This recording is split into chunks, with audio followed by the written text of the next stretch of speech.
अस्सलाम वालेकुम प्यारे दोस्तों आज हम आपको एक ऐसे बच्चे के बारे में बताने वाले हैं जिसने पैदा होने की कुछ देर बाद ही बोलना शुरू कर दिया। यानी कि दूध पीते बच्चे ने बोलना शुरू कर दिया। लेकिन ऐसा कैसे हो सकता है और यह वाक्य कहाँ पेश आया, आगे हम आपको इस वीडियो में बताएंगे। तो चलिए शुरू करते हैं। दोस्तों, बनी इज़राइल में एक बुजुर्ग रहा करते थे जिनका नाम सलीम था। उनकी नेकी और इबादत का दूर दूर तक चर्चा था। जब भी कोई मुश्किल मसला दरपेश होता तो लोगों की खिदमत में हाजिर होते और उनके मशवरे लिया करते। मुश्किलात और तकलीफ़ों में उनसे दुआएं भी करवाई जाती थी। बनी इज़राइल के बुजुर्गों औलिया अल्लाह का तज़किरा जब भी आता तो सलीम का नाम ऊपर होता था। उन्होंने इबादत की खातिर इबादत खाना यानी इबादत करने की एक जगह बनवाई और वह अपनी इबादत और रियासत में इस कदर मशहूर होते कि उन्हें इस दुनिया और यहाँ के मामलात का कोई ध्यान नहीं होता था। उन्होंने कभी भी दुनिया के बारे में कभी ही नहीं सोचा था और बस अल्लाह पाक को खुश करने के लिए दिन रात उनकी इबादत में लगे रहते थे। एक दिन ऐसा हुआ कि सलीम की माँ उनके पास आई और यह वक्त सलीम की इबादत का वक्त था और वह हस्बे मालूम इबादत में लगे हुए थे।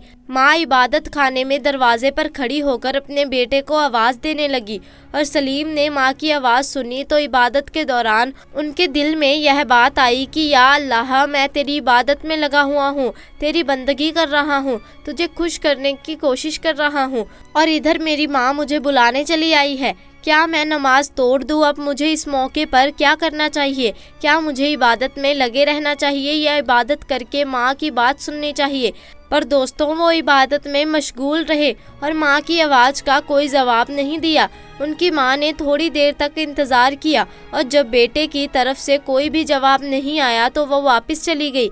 दूसरे रोज़ भी अल्लाह वाले की माँ इबादत खाने में आई और उस वक्त सलीम अल्लाह पाक की इबादत में मशगूल थे। माँ ने उसका नाम लेकर पुकारा और जब उसकी माँ की आवाज़ उनके कानों में पड़ी तो उनके दिल में यह बात आई कि यह परवरदिगार, मैं तेरी इबादत कर रहा हूँ और इधर मेरी माँ मुझे बुला रही है। अब समझ नहीं आता कि मैं क्या करूँ। बहरहाल वो इबादत में ही लगे रहे। माँ की आवाज़ का फिर से कोई जवाब नहीं दिया। उनकी माँ कुछ देर इंतज़ार करती रही। फिर बेटे का कोई जवाब ना पाकर माँ वहाँ से वापस चली गई। लेकिन इस वक्त माँ ने नाराज़ होकर के अपने बेटे को बद्दुआ दे दी कि ऐ अल्लाह, इसे उस वक्त तक मौत ना दे जब तक कि यह किसी गद्दार औरत का मुँह ना देख ले।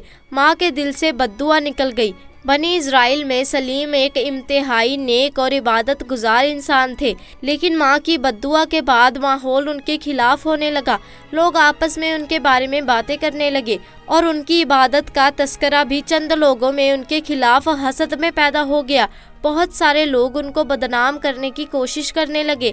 एक मर्तबा दुश्मनों के पास एक औरत आई, यानी कि जो लोग सलीम को बदनाम करना चाहते थे उनके पास एक औरत आई। उस औरत ने उनकी बातें सुनी और देखा कि यह सब लोग तो सलीम के खिलाफ हैं। तो वो कहने लगी कि तुम लोग कह रहे हो कि सलीम यहाँ के बहुत बड़े नेक बुजुर्ग हैं, लेकिन मेरे लिए सलीम को बहकाना और प्यार में फंसाना कोई बड़ी बात नहीं है। अगर तुम लोग मुझे इजाज़त दे दो तो मैं सलीम को बहका सकती हूँ और मैं उन्हें अपनी तरफ मयाल कर सकती हूँ और इस तरह सलीम को रुशबा करने का मौका भी मिल जाएगा और वो लोगों में बदनाम हो जाएगा।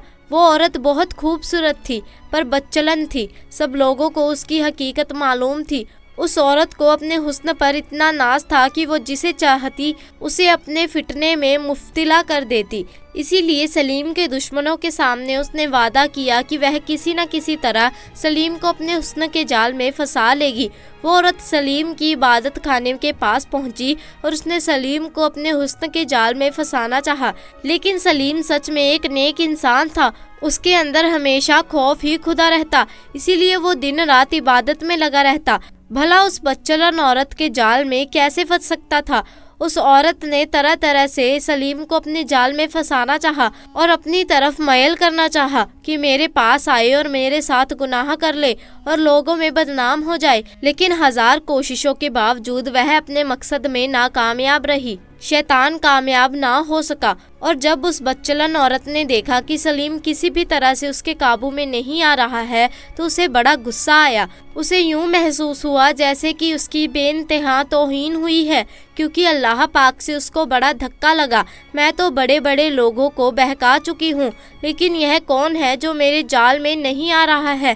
اور اس کا ایسے اللہ والے سے پالا پڑا تھا جو رات کو تنہائی میں بھی، جب انہیں کوئی دیکھ نہیں رہا تھا، پر سلیم جانتے تھے کہ اللہ کی نگاہ سے کوئی بچ نہیں سکتا، اور جو کہ دلوں کے بھید بھی جانتا ہے۔ اب وہ بدچلن عورت ایک دوسری چال چلنے لگی۔ وہ ایک چرواہے کے پاس پہنچی، جو کہ چرواہا سلیم کی عبادت خانے کے آس پاس بکریاں چرایا کرتا تھا۔ اس نے اس چرواہے کو پھنسا لیا اور اس سے اپنا منہ کالا کروایا، اور جس کی وجہ سے حمل رک گیا، یعنی کہ اس کے یہاں ایک بچے کی پیدائش ہونے والی تھی۔ اب اس نے سوچا یہ اچھا موقع ہے کہ اس نیک بندے کو پھنسایا جائے۔ پھر وہ لڑکی اس چرواہے کے پاس گئی اور کہنے لگی، میں زندگی بھر تمہارے ساتھ رہوں گی، بس تمہیں میرا ایک کام کرنا پڑے گا۔ وہ چرواہا کہنے لگا، کون سا کام؟ اس برکردار عورت نے کہا کہ میں سلیم کے اوپر یہ سارا الزام لگانے والی ہوں۔ اگر تم میرا ساتھ دو گے تو پھر اس کے بعد میں تجھ سے نکاح کر کے ہمیشہ کے لیے تیری ہو جاؤں گی۔ اس چرواہے نے پھر اس کی بات مان لی اور سلیم کو پھنسانے کے لیے تیار ہو گیا۔ اب کچھ وقت بعد بچہ جب پیدا ہوا تو وہ لوگوں سے کہنے لگی کہ یہ بچہ سلیم کا ہے، اس نے میرے ساتھ زیادتی کی تھی اور اب یہ بچہ وہ قبول کرنے سے منع کر رہا ہے۔ لوگوں نے اس عورت کی بات سنی تو آگ ببولا ہو گئے۔ اس کی بات پر لوگوں نے یقین کر لیا۔ اب انہیں تو موقع مل گیا تھا اور وہ فوراً اللہ والے کی عبادت خانے میں پہنچ کر توڑ پھوڑ کرنے لگے، اور پھر لوگوں نے سلیم کو مارنا پیٹنا شروع کر دیا۔ تو سلیم کہنے لگے کہ بھائیوں، مجھے یہ تو بتاؤ کہ آخر تم لوگ مجھے کیوں مار رہے ہو؟ وجہ کیا ہے؟ میں نے تمہارا کیا بگاڑا ہے؟ لوگوں نے کہا، تم نے اس برکردار عورت سے منہ کالا کیا ہے، اسی لیے تمہارا بچہ جنما ہے۔ سلیم نے کہا، میں نے جنہ نہیں کیا ہے، یہ مجھ پر ایک بہت بڑا الزام ہے، سراسر جھوٹ ہے، مجھے جان بوجھ کر پھنسایا جا رہا ہے۔ لیکن اس کی لاکھ صفائی دینے کے باوجود اس کو بے گناہ تسلیم کرنے کے لیے تیار نہیں تھے۔ انہوں نے سلیم کا عبادت خانہ توڑ دیا، دیوار گرا دی، اور جب سلیم نے دیکھا کہ لوگ اس کی تسلیم کرنے کے لیے تیار نہیں ہیں تو انہوں نے کہا کہ تم بچے کو میرے پاس لاؤ، وہ میری صفائی دے گا، یا پھر وہی بتائے گا کہ میں اس کا باپ ہوں یا نہیں۔ وہ بچہ اس کے پاس لایا گیا، وہ ابھی بول نہیں سکتا تھا۔ بچہ سلیم کے پاس لایا گیا تو انہوں نے کہا، مجھے نماز پڑھ لینے دو۔ پھر لوگوں نے نماز پڑھنے دی اور نماز سے فارغ ہو کر بچے کے پاس آئے اور پوچھا، بچے تیرا باپ کون ہے؟ اور بچہ بولا کہ فلاں چرواہا میرا باپ ہے۔ لوگ حیرانی سے دیکھ رہے تھے کہ جو بچہ بول نہیں سکتا تھا، اس نے کس طرح سے یہ سب بتا دیا، اس عورت کا راز کھول دیا اور کس طرح سے گواہی دے دی کہ اس کا باپ کون ہے۔ ہر کسی کی آنکھوں میں منظر دیکھا، دودھ پیتے بچے نے سلیم کے بے گناہ ہونے کی گواہی دے دی، اور ان کی نظر میں سلیم کی اہمیت اور عزت پہلے سے کئی گنا زیادہ بڑھ گئی، اور جو دشمن تھے ان کو وہاں سے مار کر بھگا دیا، یہاں تک کہ اس عورت کو بھی جس نے اس کے اوپر الزام لگانے کی کوشش کی تھی۔ اور اب لوگ سلیم کے سامنے معافی پیش کرنے لگے اور ان کے ہاتھوں کا بھوسا لینے لگے، اور انہوں نے جب سلیم سے کہا کہ ہم آپ کی عبادت خانے کی جگہ سونے کی بنا دیتے ہیں، کیونکہ آپ تو اس قابل ہیں، اللہ کے پیارے بندے ہیں اور اللہ والے ہیں، ہم نے آپ پر بنا وجہ شک کیا، اور ہم چاہتے ہیں کہ اس عبادت خانے کو جو ٹوٹ چکا ہے اور ہم نے اسے بے دردی سے توڑ پھوڑ دیا ہے، اور اب ہم چاہتے ہیں کہ ہم اس کو سونے کا بنا دیں۔ تو انہوں نے کہا کہ نہیں، میرے عبادت خانے کو سونے کا بنانے کی کوئی ضرورت نہیں ہے، بلکہ جیسا پہلے مٹی کا تھا ویسے ہی بنا دیں۔ پھر لوگوں نے ان کے عبادت خانے کو پہلے کی طرح بنا دیا۔ تو یہ ہوتے ہیں اللہ والے، جن کی گواہی ایک دودھ پیتے بچے نے دے دی۔ تو دوستوں، امید ہے آپ کو آج کا واقعہ پسند آیا ہوگا۔ اگر واقعہ پسند آیا تو ویڈیو کو لائک کیجئے، شیئر کیجئے اور ساتھ ہی چینل کو سبسکرائب بھی کر دیجئے۔ انشاءاللہ ملاقات ہوگی ایک ایسے ہی نئے اور دلچسپ واقعے کے ساتھ۔ تب تک کے لیے خدا حافظ۔